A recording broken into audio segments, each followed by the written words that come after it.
গর্ব করে দেশকে নিয়ে সোশ্যাল মিডিয়ায় লিখেছিলেন বাংলার এক গৃহবধূ। না লেখার কিছু কারণ নেই, কারণ অপারেশন সিন্দুরে যেভাবে পাকিস্তানের কোমর ভারত ভেঙে দিয়েছে তাতে ভারতীয় হিসেবে গর্ব তো হবেই। তাই এই হিন্দু গৃহবধূ তিনিও গর্ব করে পোস্ট করেছিলেন। কিন্তু দেখুন, আমাদের সমাজে এমন মানুষও আছেন যারা ভারতের গর্বকে ভালো চোখে দেখতে পারে না। তাদের জন্য একটাই শব্দ বলা যায়, ছি। যিনি এই গৃহবধূর পোস্ট দেখে হুমকি দিয়েছেন, শুধু হুমকি নয়, জাহাঙ্গীরের পার্টি অফিসের সামনে তার সঙ্গে চূড়ান্ত নোংরামির হুমকি দিয়েছেন। ওই মহিলা শুধু অভিযোগপত্রে এই জাহাঙ্গীর খানের কথা উল্লেখ করেছেন। উনি যে ভিডিও বা স্ক্রিনশট দিয়েছেন সেখানে জাহাঙ্গীর খানের পার্টি অফিসের কোনো উল্লেখ নেই, তবে জাহাঙ্গীর এই নামটা ঘোরাফেরা করেছে। তবে আমাদেরকে জাহাঙ্গীরের পার্টি অফিস নিয়ে কিছু দেখাতে পারেননি ওই গৃহবধূ। পুলিশ রিসিভিং কপিতে উল্লেখ রয়েছে এভিডেন্স ইজ নট চেক। এই ব্যক্তির এত সাহস যে ওই হিন্দু মহিলার সঙ্গে নোংরামি করার হুমকি দেন, তাও এই নোংরামি নাকি পার্টি অফিসের সামনেই হবে। ভাবতে পারছেন কোন সমাজে আমরা বাস করছি? অবশেষে ওই হিন্দু গৃহবধূ কোনো উপায় না দেখে পুলিশ সুপারের দ্বারস্থ হন। এবার আপনাদের বলি ওই মহিলা নিজের ওয়ালে ঠিক কী পোস্ট করেছিলেন। দিন চারেক আগে তিনি লেখেন, ইতিহাসের পাতায় আরও একটা যুদ্ধের নাম যুক্ত হলো, সিন্দুর। ভাগ্য করে একটা দেশ পেয়েছি, যে দেশ কখনো হারতে শেখেনি। আমি গর্বিত, আমি ভারতীয়। আপনারা বলুন তো, ভারতীয় হিসেবে গর্ববোধ করে এই পোস্ট লেখার মধ্যে ঠিক ভুলটা কি আছে? ওই গৃহবধূ এই পোস্ট করার পর ওই ব্যক্তি তাকে নোংরা নোংরা হুমকি দিতে থাকে। তার সঙ্গে চূড়ান্ত নোংরামিরও হুমকি দেয় ওই ব্যক্তি। যেখানে দুই বীরঙ্গনা দেশের জন্য শত্রুদের আক্রমণ করতে পিছপা হননি, নিজেদের জীবনকে বাজি রেখেছেন, আর সেই ভারতবর্ষের রাজ্য পশ্চিমবঙ্গ সেখানে দেশের জয়কে নিয়ে গর্ববোধ করে লেখায় হিন্দু মহিলাকে হুমকি পেতে হচ্ছে যে তার সঙ্গে তৃণমূলের পার্টি অফিসের সামনে চূড়ান্ত নোংরামি করা হবে। অবশেষে শাস্তির দাবি চেয়ে জেলা পুলিশ সুপার অফিসের দ্বারস্থ হয়েছেন ওই গৃহবধূ। গৃহবধূ জানান তার বাপের বাড়ি ডায়মন্ড হারবার লোকসভা কেন্দ্রের ফলতা বিধানসভা এলাকার বেলসিনহাটে, তার শ্বশুর বাড়ি বেহালায়। তার বাপের বাড়ির লোকজন সহ পরিবার যথেষ্ট আতঙ্কের মধ্যে রয়েছে এই হুমকির পর। গৃহবধূ হুমকি পোস্টগুলো স্ক্রিনশট নিয়ে আবারও সোশ্যাল মিডিয়ায় পোস্ট করায় ফলতার মানুষ তাকে সাপোর্টও করেছেন বলে দাবি করেছেন ওই গৃহবধূ। মঙ্গলবার দুপুরে ডায়মন্ড হারবার জেলা বিজেপির পক্ষ থেকে গৃহবধূকে সঙ্গে নিয়ে ডায়মন্ড হারবার জেলা পুলিশ সুপার অফিসে আসেন এবং লিখিত অভিযোগ দায়ের করেছেন। গৃহবধূ অভিযুক্তের শাস্তির দাবি জানাচ্ছেন এবং তিনি যে আতঙ্কে দিন কাটাচ্ছেন সে কথাও কিন্তু উল্লেখ করেছেন ওই গৃহবধূ।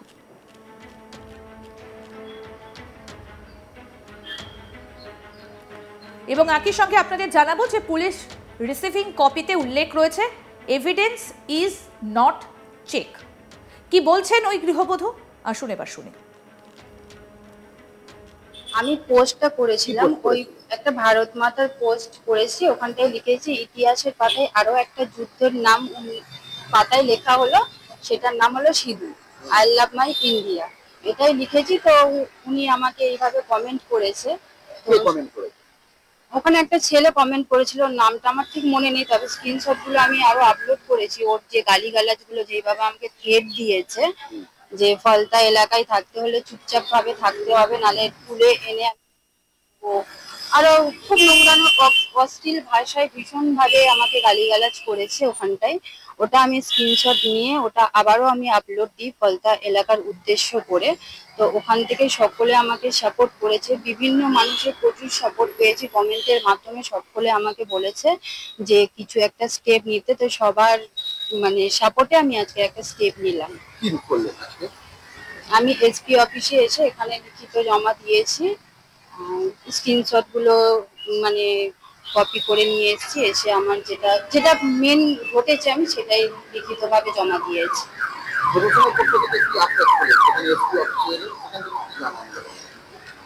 ওখানে তো লেখাটা জমা দিয়েছি, সেরকম তো কেউ কিছু আমাকে বলেনি, আমি জাস্ট লেখাটা জমা দিয়েছি, রিসিপ্ট কপি দিয়েছেন ওটা নিয়ে।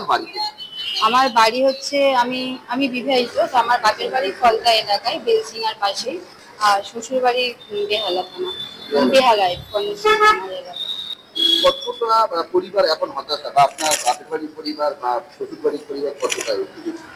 প্রথমত আমি বাপের বাড়ির লোককে সেরকম ভাবে কিছু জানাইনি, কারণ ওনারা ভীষণ ভাবে এইসব দিক থেকে ভয়ের ব্যাপারে রয়েছে। কারণ আমি জানাইনি বললেই চলে, জাস্ট হালকা ফুলকা একটু জানিয়েছি যে এরকম এরকম ব্যাপার আমাকে জানিয়েছে। আর আমার বাবা মা এসব সম্বন্ধে কিছু বোঝেই না, এই ফেসবুক কি জিনিস এইসব কিছু বোঝে না। শুধু একটু দু একটা কথা আমি জানিয়েছি। আমার হাজবেন্ড পুরোটাই জানে, উনি আমাকে রীতিমতো আমাকে সাপোর্ট করেছে। উনি সাপোর্ট করেছে বলে আজকে আমি এখানটায় এসেছি।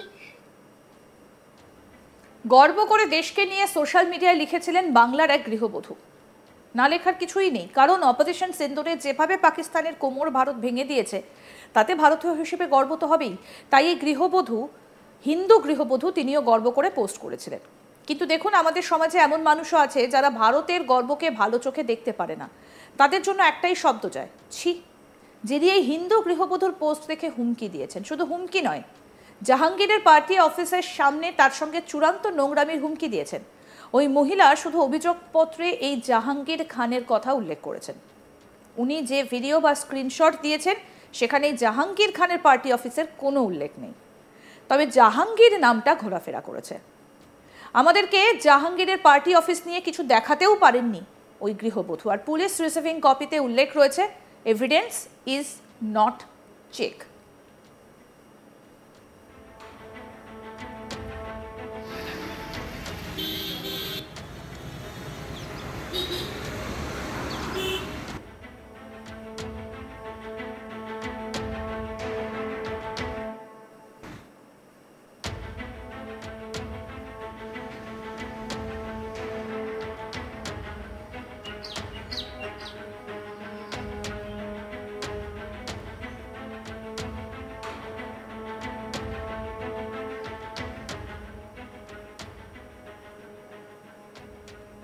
কি বলেছেন ওই গৃহবধূ, আসুন আরেকবার শোনাই। আমি পোস্টটা করেছিলাম, ওই একটা ভারত মাতার পোস্ট করেছি, ওখানটায় লিখেছি ইতিহাসের পাতায় আরো একটা যুদ্ধের নাম পাতায় লেখা হলো, সেটার নাম হলো Sidhu, I love my India, এটাই লিখেছি। তো উনি আমাকে এইভাবে কমেন্ট করেছে। ওখানে একটা ছেলে কমেন্ট করেছিল, নামটা আমার ঠিক মনে নেই, তবে স্ক্রিনশট গুলো আমি আরো আপলোড করেছি। ওর যে গালিগালাজ গুলো যেভাবে আমাকে থ্রেট দিয়েছে, যে ফলতা এলাকায় থাকতে হলে চুপচাপ ভাবে থাকতে হবে, নালে তুলে এনে ও আরো খুব নোংরানো অশ্লীল ভাষায় ভীষণ ভাবে আমাকে গালিগালাজ করেছে ওখানটায়। ওটা আমি স্ক্রিনশট নিয়ে ওটা আবারও আমি আপলোড দিই ফলতা এলাকার উদ্দেশ্য করে। তো ওখান থেকে সকলে আমাকে সাপোর্ট করেছে। আরও আপডেট পেতে দেখতে থাকুন আজ তাক বাংলা। সাবস্ক্রাইব করুন, নোটিফিকেশন পেতে বেল বাটন অপশন প্রেস করুন, হোয়াটসঅ্যাপেও ফলো করুন আজ তাক বাংলা।